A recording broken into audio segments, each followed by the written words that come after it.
There comes a moment in every life when the walls start to close in, when the questions get louder and the answers feel further away, when momentum slows, motivation fades, and you begin to wonder if this is it, if you've reached the edge of what's possible for you.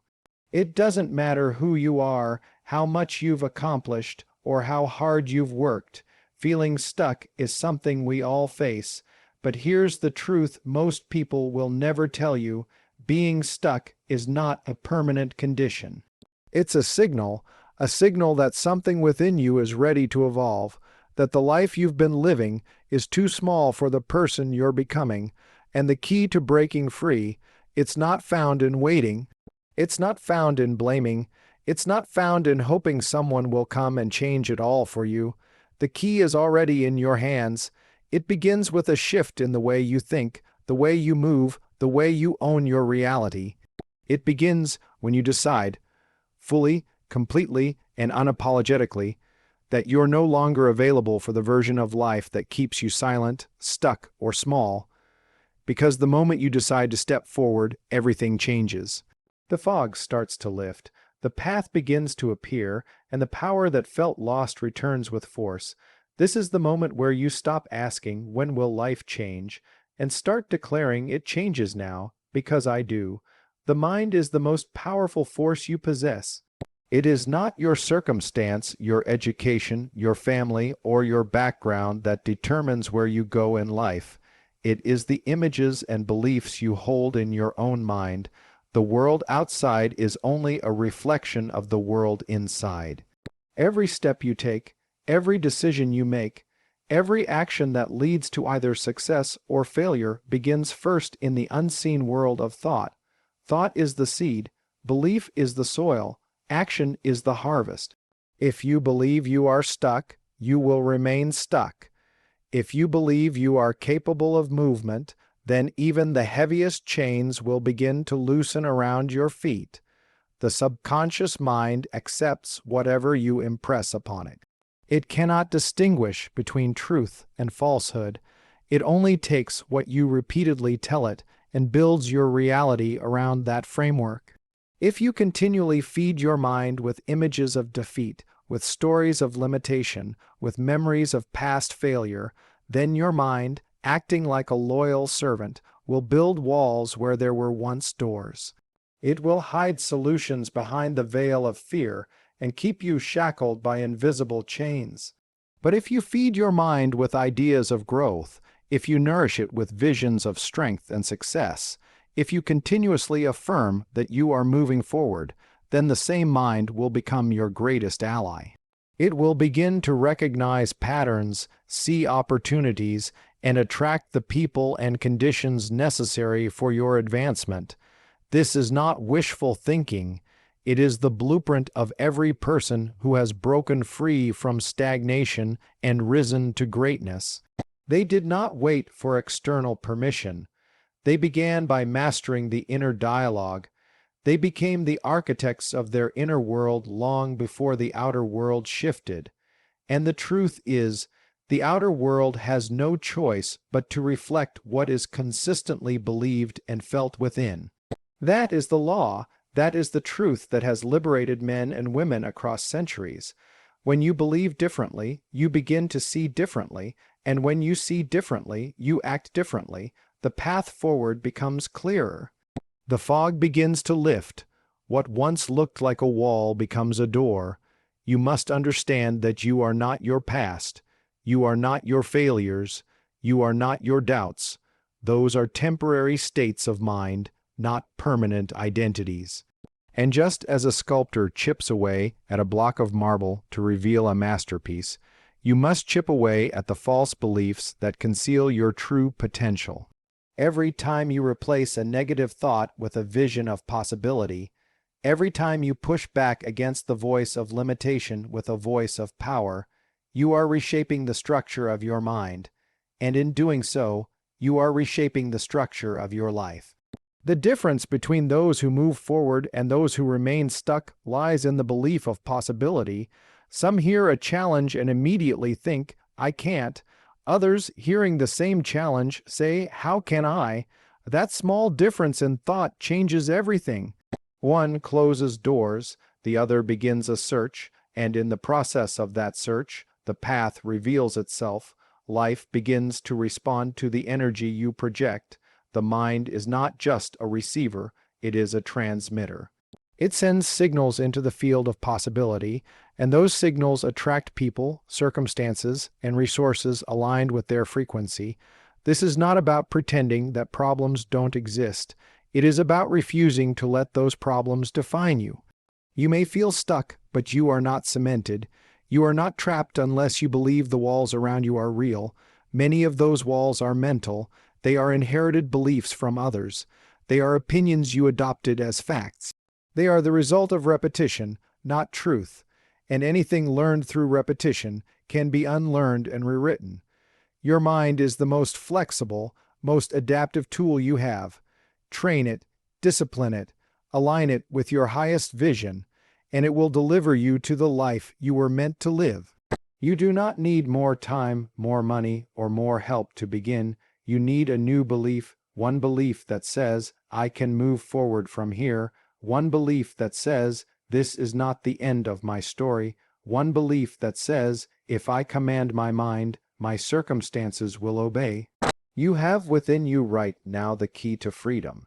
That key is your ability to choose your thoughts, to decide what to dwell on, to decide which internal voice gets the final say. Most people wait for life to give them permission. But the truth is, life is waiting on you. You decide what happens next when you decide to believe something new. Fear is a liar that speaks loudest in stillness. It thrives in hesitation, feeds on delay, and grows stronger in moments of indecision. The longer you wait, the heavier it becomes. You start to see shadows that aren't real. Problems appear bigger than they are. Doubts echo louder. The mind begins to create worst-case scenarios, pulling you deeper into paralysis. But the moment you move, even a little, fear begins to lose its grip. Action doesn't just challenge fear, it dissolves it. One step, no matter how small, is all it takes to begin breaking the illusion. You do not overcome fear by thinking your way through it. You overcome it by acting in spite of it. Motion is the tool, motion is the weapon. When you're stuck, your mind begins to rehearse failure over and over again. You imagine embarrassment, rejection, pain, loss. You convince yourself that now is not the right time, that you need more clarity, more confidence, more information. But that's the trap. Clarity doesn't come from standing still. Confidence is not something you wait for. It is something you earn by doing. Action is what creates clarity. Action is what builds confidence. And when you take that first imperfect step, you start to see that fear was never as powerful as it pretended to be. The mind wants to protect you, that's its job, but in doing so, it often becomes the very thing that holds you back. It will try to reason with you, persuade you to wait for a safer moment, but safety is not where growth lives. Growth lives at the edge of discomfort, and discomfort is not a signal to stop. It is a signal to lean in. When you move forward in the presence of fear, you are telling your nervous system, your subconscious mind, your entire being that you are no longer ruled by avoidance. You are choosing creation over hesitation. You are choosing power over paralysis. Think back to every moment you've felt stuck, really stuck, the mind spinning, the questions looping, the energy draining from your body. That foggy, heavy feeling of being trapped between too many options or no options at all. And then remember what happened the moment you finally said, enough, and did something, anything. Maybe you made the call, sent the message, showed up to the meeting, started writing the first sentence, moved your body, took the risk. That shift, that tiny crack in inertia, was the beginning of freedom. It was a declaration to the universe. I am no longer waiting. I am choosing movement. There is a magic to momentum. Once you begin, the next step becomes easier.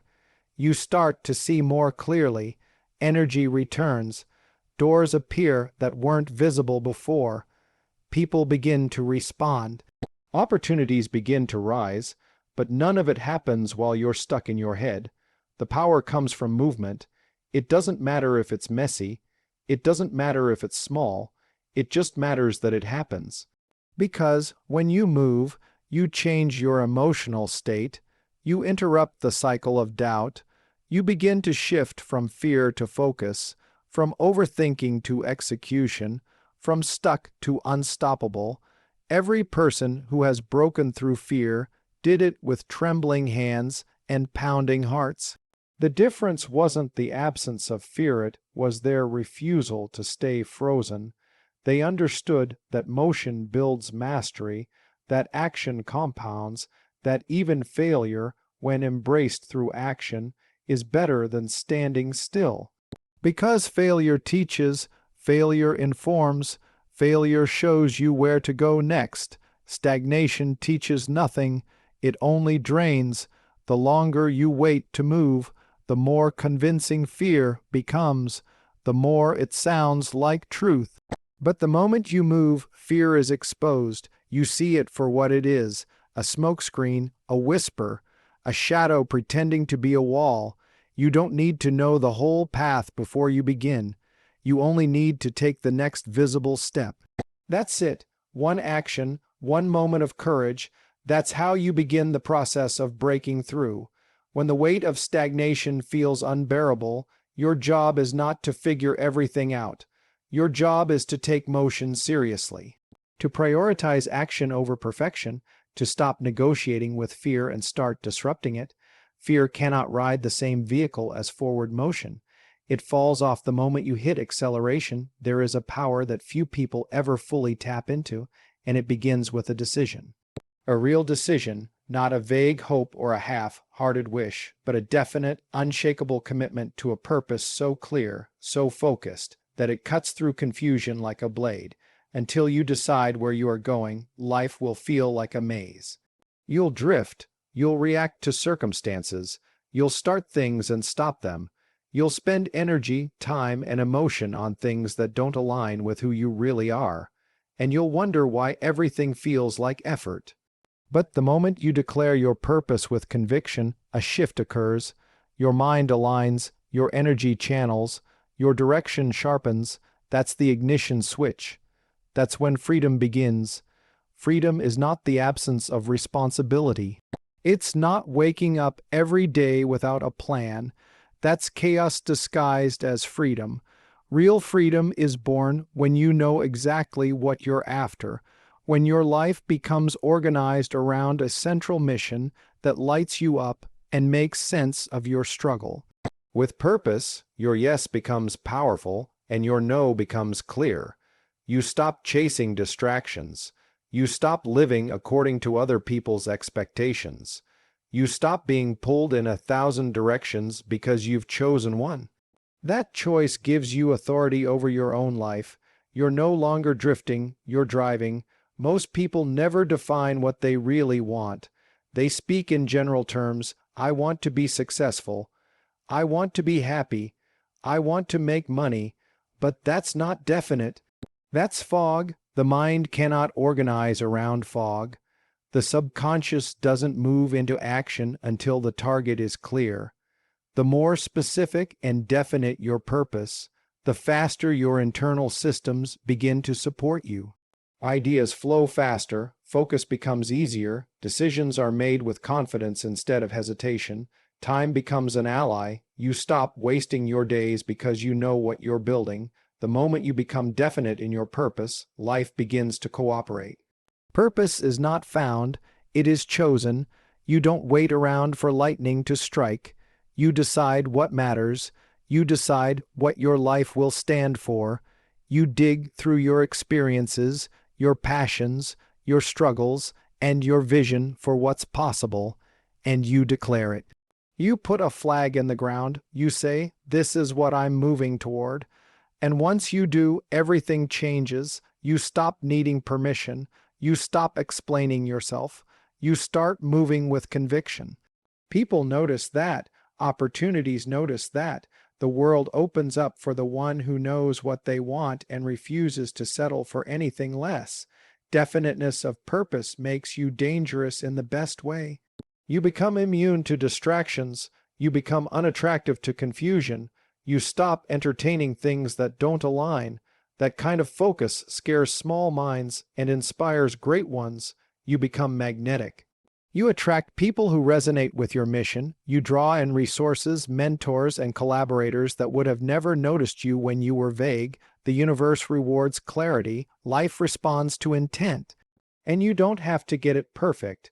You just have to get it specific enough to move forward with passion and discipline. Without purpose, effort becomes exhausting. You wake up tired. You go to sleep frustrated. You start questioning your value, your direction, your worth. But that's not because you're weak. It's because your energy is scattered. A river that flows in every direction becomes a swamp, but a river that flows in one direction cuts through mountains. When you channel your energy toward a single mission, you become unstoppable. You feel alive again. You wake up with urgency. You handle setbacks with resilience. You measure progress not by how easy life feels, but by how aligned you are with your mission. That alignment is everything. It's what separates the fulfilled from the frustrated, the focused from the frantic. Definiteness of purpose puts your entire being into motion. It doesn't eliminate obstacles, but it gives you a reason to break through them. It doesn't guarantee comfort, but it makes the discomfort worth it. Purpose gives meaning to the pain. It gives structure to the chaos. It makes you relentless. It keeps you grounded when things go wrong and grateful when things go right. And above all, it gives you a sense of internal freedom, the kind that doesn't depend on your circumstances. Because even when life is uncertain, your direction isn't. You know who you are. You know what you're here to do. And that certainty is what sets you free. Adversity comes dressed as a thief, but hidden in its pockets are gifts it hopes you'll never discover. It knocks on the door of your comfort and demands everything from you: your time, your peace, your sense of control. It rattles your plans, shatters your expectations, and leaves you questioning everything. But what most people never realize is that adversity isn't there to destroy you. It's there to introduce you to parts of yourself you wouldn't meet any other way. It's a disguised gift, one that doesn't come wrapped in comfort but in chaos, one that feels like pain but holds power, one that breaks you open so something greater can be born. No one escapes adversity. It doesn't discriminate, but what separates the ones who rise from the ones who remain buried beneath it is their response.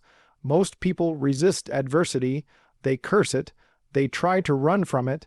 They ask, "Why me?" and never move past that question. But the ones who grow, the ones who transform, ask a different question. They ask, "What is this here to teach me? Where is the seed of strength hidden inside this struggle?" Because hidden inside every hardship is something that will serve you if you're willing to look deeper. The seed of breakthrough is not always obvious. It's often buried beneath fear, beneath ego, beneath all the stories you've told yourself about what your life should look like.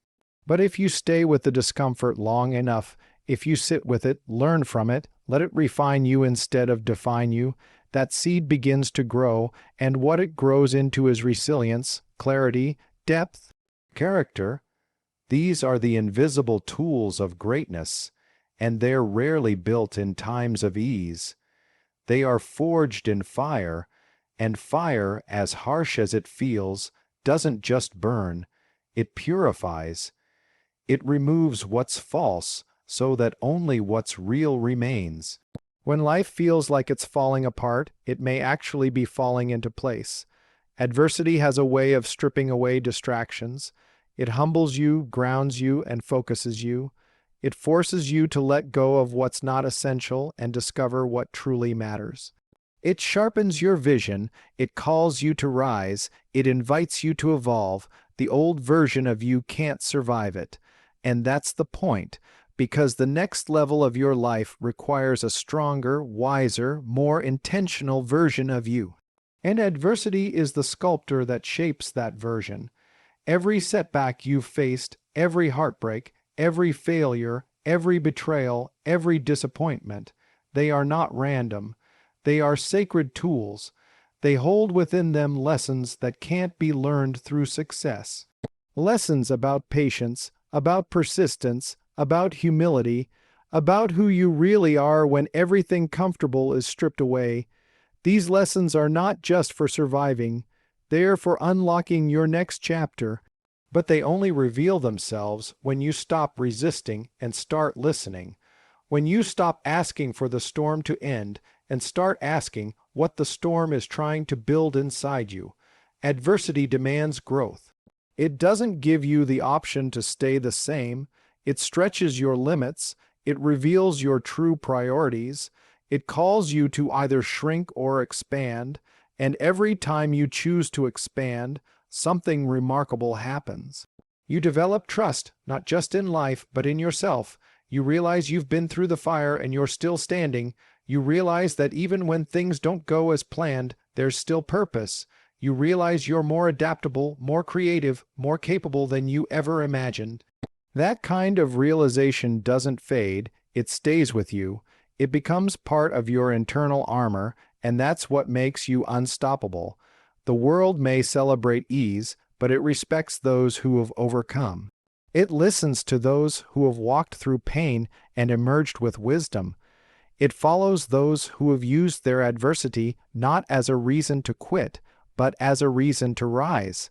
These are the people who become leaders, healers, innovators, visionaries.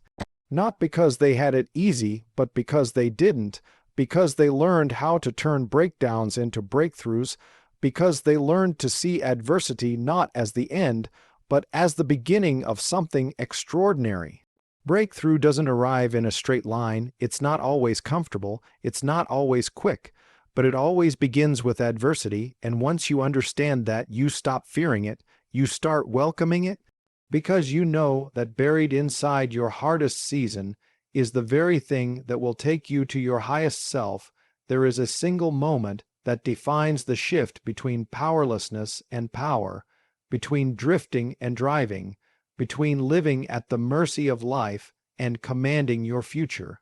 That moment is when you take full, unapologetic, unfiltered responsibility for your reality, not just the good parts, not just the wins, everything, the choices you made, the choices you avoided, the habits you tolerated, the patterns you repeated, the excuses you clung to. That moment is not comfortable. It's not meant to be. It strips away the illusion that someone else is coming to save you, but it also unlocks something far more important. Your ability to change everything. Most people live in a loop of blame. They blame the economy, they blame their upbringing, they blame the people who hurt them, the opportunities they never had, the timing that wasn't right. But blame, no matter how justified it may feel, is a leash that keeps you tied to stagnation. It gives away your power piece by piece. It makes you a character in a story written by someone else. Responsibility is the opposite. It's a declaration that you are the author now. You're no longer waiting for circumstances to shift. You're no longer hoping for life to be fair. You are accepting that while you may not control what happened to you, you absolutely control what happens next. Responsibility is not guilt. It's not shame. It's ownership, and ownership is the birthplace of freedom. When you stop waiting for something outside of you to change and decide to take control of your internal world, your thoughts, your emotions, your reactions, you begin to realize that your entire life is responding to the choices you make every day. How you speak to yourself, how you spend your time, how you treat your body, how you handle failure, how you face fear. Every outcome is a reflection of something you've accepted or rejected. And the moment you take responsibility for that, you gain the power to start reshaping it. Success doesn't begin with strategy. It begins with mindset. A strategy in the hands of someone still blaming others for their situation is powerless. but in the hands of someone who says, "This is my life, and I will shape it." The simplest plan becomes unstoppable because that person will keep going when it's hard. That person won't wait for motivation. That person won't be derailed by opinions or setbacks. That person understands that everything can be improved, rebuilt, redesigned. Starting from the inside out responsibility is a habit. It's built in the small decisions, not just the big ones. It's choosing discipline when distraction is easier. It's choosing honesty when excuses are available. It's taking the extra step, making the uncomfortable call, confronting the thing you've been avoiding. It's waking up and asking, what am I allowing in my life that doesn't align with who I want to become? That level of reflection is rare, but it is the edge that separates those who succeed from those who settle.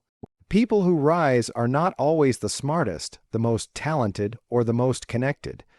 They are simply the ones who stopped outsourcing their power, your reality right now. Your results, your relationships, your habits is feedback. Not judgment, not punishment, feedback. It's the mirror showing you what's working and what's not. Most people look at the mirror and get mad. They want to break it, ignore it, blame it, but the mirror doesn't lie. It only reflects, and when you look at it with courage, when you say, "This is what I've created, and now I'm going to create something better," you've stepped into the zone where true transformation happens. This shift in identity, from victim to creator, is the foundation of every breakthrough. It's not always loud or dramatic. Sometimes it's quiet. Sometimes it happens at 3 a.m. when you're tired of your own excuses. Sometimes it happens when you lose something you thought you couldn't live without. Sometimes it happens when you finally admit that the way you've been living isn't aligned with the life you want. But whenever it happens, it changes everything, because now you're no longer reacting. You're creating. You're no longer begging life to give you a break. You're building your own path. You stop asking for things to be easier and start asking yourself to be stronger. You stop looking for someone to blame and start becoming someone to trust. You stop waiting for signs and start being the signal. That is what taking responsibility looks like. That is where real success begins, not when the conditions are perfect, but when you are. When you decide that your life, your energy, your results, and your destiny are in your hands, not someone else's,